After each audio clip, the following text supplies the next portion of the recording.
ओम शांति। आज 23 मई 2024 के साकार बाप दादा के मधुर महावाक्य है।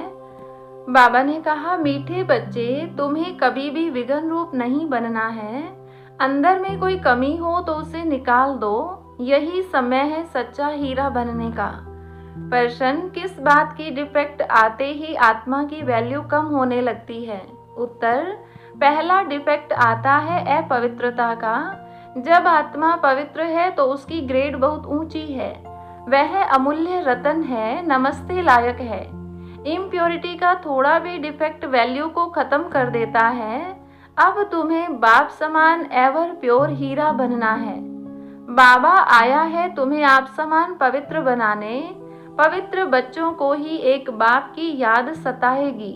बाप से अटूट प्यार होगा, कभी किसी को दुख नहीं देंगे, बहुत मीठे होंगे। ओम शांति। डबल ओम शांति भी कह सकते हैं। बच्चे भी जानते हैं और बाप दादा भी जानते हैं। ओम शांति का अर्थ है मैं आत्मा शांत स्वरूप हूँ और बरोबर शांति के सागर, सुख के सागर, पवित्रता के सागर बाप की संतान हूँ। पहले पहले है पवित्रता का सागर। पवित्र बनने में ही मनुष्यों को तकलीफ होती है और पवित्र बनने में बहुत ग्रेड्स हैं। हर एक बच्चा समझ सकता है, यह भी ग्रेड्स बढ़ती जाती हैं। अभी हम संपूर्ण बने नहीं हैं। कहाँ न कहाँ कोई में किस प्रकार की डिफेक्ट जरूर है। पवित्रता में और योग में, देह अभिमान में आने से ही डिफेक्टेड होते हैं। कोई में जास्ती, कोई में कम डिफेक्ट होते हैं। किस्म किस्म के हीरे होते हैं। उनको फिर मैग्नीफाई ग्लास से देखा जाता है। तो जैसे बाप की आत्मा को समझा जाता है, वैसे आत्माओं को भी समझना होता है। यह रतन है ना, रतन भी सब नमस्ते लायक हैं। मोती, माणिक, पुखराज आदि सब नमस्ते लायक हैं। इसलिए सब वैरायटी डाले जाते हैं। नंबरवार पुरुषार्थ अनुसार तो है ना। समझते हैं बेहद का बाप है, अविनाशी ज्ञान रत्नों का जोहरी, वह एक ही है। जोहरी भी उनको जरूर कहेंगे, ज्ञान रतन देते हैं ना। और फिर रथ भी जोहरी, वह भी रत्नों की वैल्यू को जानते हैं। जवाहरात को बहुत अच्छी रीति मैग्नीफाई ग्लास से देखना होता है। इसमें कहाँ तक डिफेक्ट है, यह कौन सा रतन है, कहाँ तक सर्विसेबल है। दिल होती है रत्नों को देखने की। अच्छा रतन होगा तो उसको बहुत प्यार से देखेंगे। यह बड़ा अच्छा है, इसको तो सोने की डिब्बी में रखना चाहिए। पुखराज आदि को सोने की डिब्बी में नहीं रखा जाता है। यहाँ भी जैसे बेहद के रतन बनते हैं, हर एक अपने दिल को जानते हैं, मैं किस प्रकार का रतन हूँ, हमारे में कोई डिफेक्ट तो नहीं है। कैसे जवाहरात को अच्छी रीति देखा जाता है, वैसे हर एक को देखना पड़ता है। तुम तो हो ही चैतन्य रतन, तो हर एक को अपने को देखना है। हम कहाँ तक सब्ज परी, नीलम परी बने हैं। जैसे फूलों में भी कोई सदा गुलाब, कोई गुलाब, कोई कैसे होते हैं, तुम्हारे में भी नंबरवार हैं। हर एक अपने को अच्छी रीति जान सकते हैं। अपने को देखो, सारा दिन क्या किया, बाबा को कितना याद किया। यह भी बाबा ने कह दिया है कि गृहस्थ व्यवहार में रहते हुए बाप को याद करना है। बाबा ने नारद को भी कहा, अपनी शक्ल को देखो। यह भी एक दृष्टांत है। तुम जो बच्चे हो, एक एक को अपने को अच्छी रीति देखना है, जांच करनी है कि जिस बाप द्वारा हम हीरे बनते हैं, उनके साथ हमारा लव कहाँ तक है और कोई तरफ वृत्ति तो नहीं जाती है। कहाँ तक मेरा दैवी स्वभाव है। स्वभाव भी मनुष्यों को बहुत सताता है। हर एक को तीसरा नेत्र मिला है, उनसे अपनी जांच करनी है। कहाँ तक मैं बाप की याद में रहता हूँ, कहाँ तक मेरी याद बाप को पहुँचती है। उनकी याद में रह रोमांच एकदम खड़े हो जाने चाहिए। बाप खुद कहते हैं, माया के विघन ऐसे हैं जो खुशी में आने नहीं देते हैं। बच्चे जानते हैं अभी हम सब पुरुषार्थी हैं, रिजल्ट तो पिछाड़ी में निकलनी है।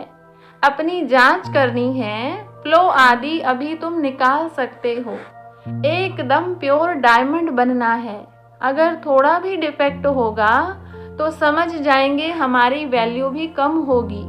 रतन है ना। बाप तो समझाते हैं बच्चे एवर प्योर वैल्यूबल हीरा बनना चाहिए। पुरुषार्थ कराने लिए भिन्न भिन्न प्रकार से बाप समझाते हैं। आज योग के समय बीच में बाप दादा संदली से उठकर सभा के बीच में चक्र लगाए एक एक बच्चे से नैन मुलाकात कर रहे थे। बाबा आज क्यों उठे? देखने लिए कि कौन कौन सर्विसेबल बच्चा है, क्योंकि कोई कहाँ बैठे रहते हैं। तो बाबा ने उठकर एक एक को देखा, इनमें क्या गुण है, इनका कितना लव है। सब बच्चे सम्मुख बैठे हुए हैं तो सभी बहुत प्यारे लगते हैं, परंतु यह तो जरूर है नंबरवार पुरुषार्थ अनुसार ही प्यारे लगेंगे। बाप को तो मालूम है क्या क्या किस में डिफेक्ट है, क्योंकि जिस तन में बाप ने प्रवेश किया है वह भी अपनी जांच करते हैं। यह दोनों बाप दादा इकट्ठे हैं ना, तो जितना जितना जो औरों को सुख देते हैं, कोई को दुख नहीं देते हैं, वह छिपे नहीं रह सकते हैं। गुलाब मोतिया कब छिपे नहीं रह सकेंगे। बाप सब कुछ बच्चों को समझाए, फिर बच्चों को कहते हैं मामे कम याद करो तो तुम्हारी खाद निकल जाए। याद करने समय सारे दिन में जो कुछ किया है वह भी देखना है। मेरे में क्या अवगुण हैं जो बाबा की दिल पर इतना नहीं चढ़ सकते। दिल पर सो तख्त पर। तो बाप उठकर बच्चों को देखते हैं, हमारे तख्त के वासी कौन कौन बनने वाले हैं। जब समय नजदीक आता है तो बच्चों को झट मालूम पड़ जाता है हम कहाँ तक पास होंगे। नापास होने वाले को पहले से ही मालूम पड़ जाता है कि हमारे मार्क्स कम होंगे। तुम भी समझते हो हमको मार्क्स तो मिलने हैं, हम स्टूडेंट हैं किसके? भगवान के। जानते हैं वह इस दादा द्वारा पढ़ाते हैं, तो कितनी खुशी होनी चाहिए। बाबा हमको कितना प्यार करते हैं, कितना मीठा है, तकलीफ तो कोई देते नहीं, सिर्फ कहते इस चक्र को याद करो। पढ़ाई कोई जास्ती नहीं है, एम ऑब्जेक्ट सामने खड़ा है, ऐसा हमें बनना चाहिए। दैवी गुणों की एम ऑब्जेक्ट है, तुम दैवी गुण धारण कर इन जैसा पवित्र बनते हो, तब ही माला में पिरोए जाते हो। बेहद का बाबा हमको पढ़ाते हैं, खुशी होती है ना। बाबा जरूर आप समान प्योर नॉलेजफुल बनाएंगे। इसमें पवित्रता, सुख, शांति सब आ जाती है। अभी कोई भी परिपूर्ण नहीं बना है, अंत में बनना है, उसके लिए पुरुषार्थ करना है। बाप को तो सभी प्यार करते हैं, बाबा कहकर तो दिल ही खिल जाता है। बाप से वर्षा कितना भारी मिलता है, सिवाय बाप के और कहाँ भी दिल नहीं जाएगी। बाप की याद ही बहुत सतानी चाहिए। बाबा बाबा बाबा बहुत प्यार से बाप को याद करना होता है।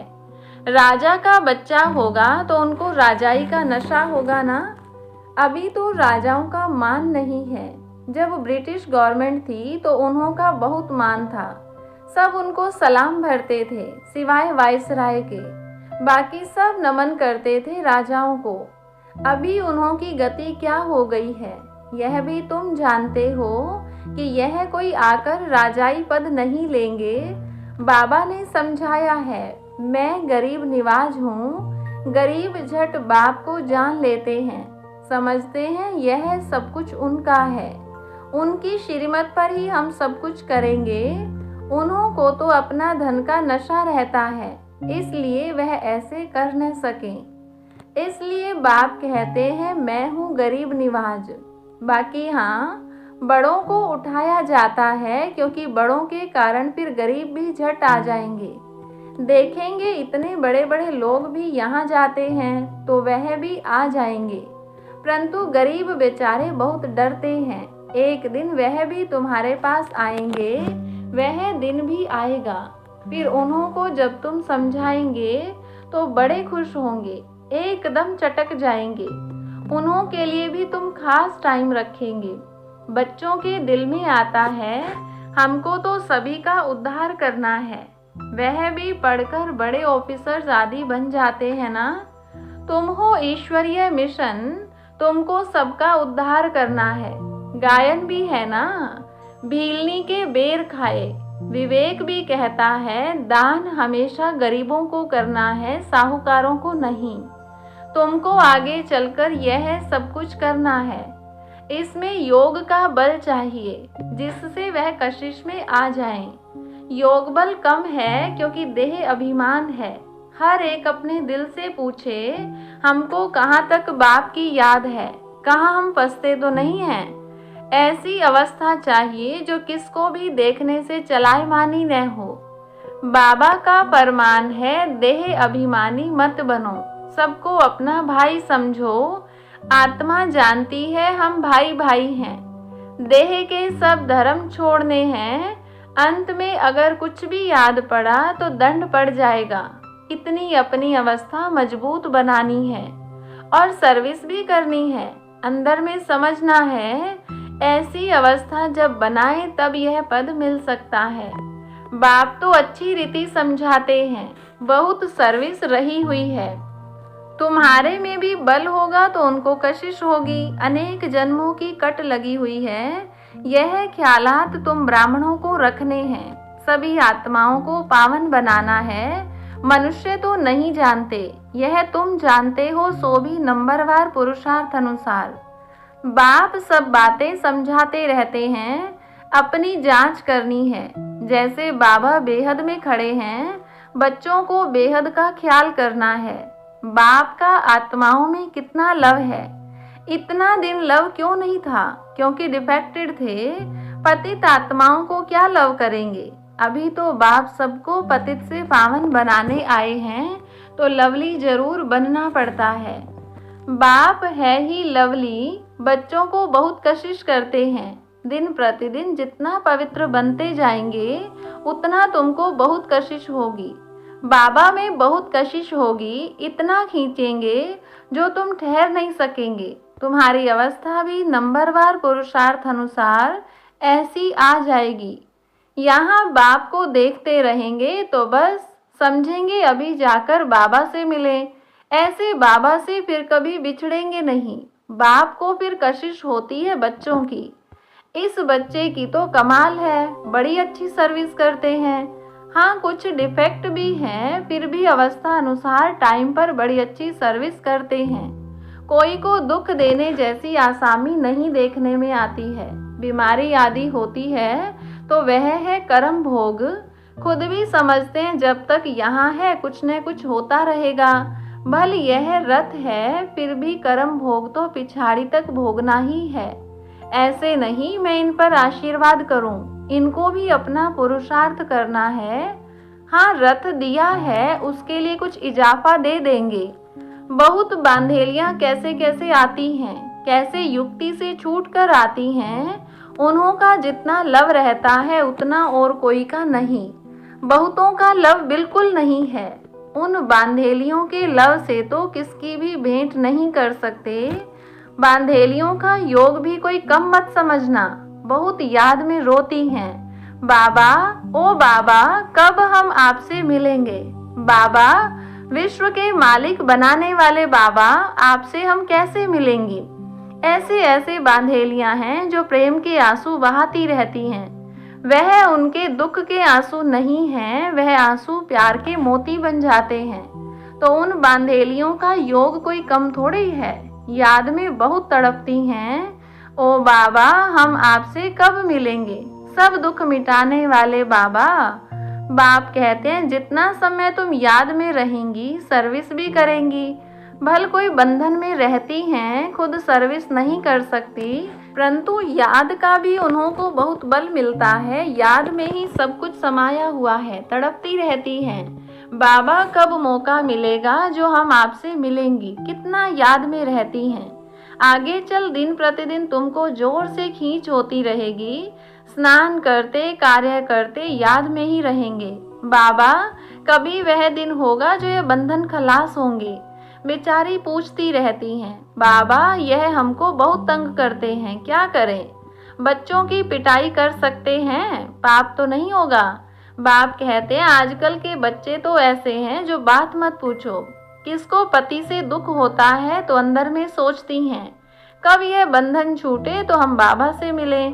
बाबा बहुत कड़ा बंधन है, क्या करें, पति का बंधन कब छूटेगा। बस बाबा बाबा करती रहती हैं। उनकी कशिश तो आती है ना, अबलाएं बहुत सहन करती हैं। बाबा बच्चों को धीरज देते हैं, बच्चे तुम बाप को याद करते रहो तो यह सब बंधन खत्म हो जाएंगे। अच्छा, मीठे मीठे सिकिलधे बच्चों प्रति माता पिता बाप दादा का याद प्यार और नमस्ते। रूहानी बाप की रूहानी बच्चों को नमस्ते। रूहानी बच्चों की रूहानी बाप दादा को नमस्ते। धारणा के लिए मुख्य सार, पहली पॉइंट, अपनी जांच करनी है कि हमारे में कोई अवगुण तो नहीं है। कहाँ तक हमारी याद बाप तक पहुँचती है। हमारा स्वभाव दैवी स्वभाव है, वृत्ति और तरफ भटकती तो नहीं है। दूसरी पॉइंट, ऐसा लवली बनना है जो बाप को कशिश होती रहे, सबको सुख देना है, प्यार से बाप को याद करना है। वरदान, साथी को सदा साथ रख सहयोग का अनुभव करने वाले कंबाइंड रूपधारी भव। सदा आप और बाप ऐसे कंबाइंड रहो जो कोई भी अलग न कर सके। कभी अपने को अकेला नहीं समझो। बाप दादा अविनाशी साथ निभाने वाले आप सबके साथी हैं। बाबा कहाँ और बाबा हाजिर है। हम बाबा के, बाबा हमारा। बाबा आपकी हर सेवा में सहयोग देने वाले हैं। सिर्फ अपने कंबाइंड स्वरूप के रूहानी नशे में रहो। स्लोगन, सेवा और स्व उन्नति दोनों का बैलेंस हो तो सदा सफलता मिलती रहेगी। अच्छा, ओम शांति।